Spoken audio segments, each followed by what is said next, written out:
माणगाव तालुक्यात गायींची तस्करी थांबता थांबेना. माणगाव पाठोपाठ गोवंशीय जनावरांची वाहतूक करणारी गाडी गोरेगाव पोलिसांच्या ताब्यात. बजरंग दल कार्यकर्त्यांच्या दक्षतेमुळे गोमांसासाठी जाणाऱ्या गोवंशीय जनावरांची गाडी काचले गावाच्या हद्दीत पकडली.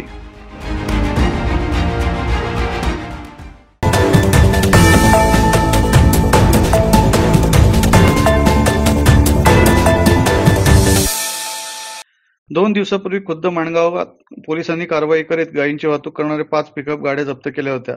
या कारवाईला 2 दिवसही उलटले नाहीत तोच गोरेगाव पोलीस ठाणे हद्दीत पुन्हा गोवंशीय ती जनावरे वाहतूक करणारी गाडी पकडली गेली आहे. या जनावरांची वाहतूक करणारी पिकअप क्रमांक MH06BG1272 ही गाडी काचले गावाच्या हद्दीत बजरंग दल कार्यकर्त्यांच्या दक्षतेमुळे पकडली गेली आहे. या सर्व प्रकारामुळे गायीला राजमाता घोषित केलेले फक्त कागदावरच राहिल्याचे बोलले जात आहे.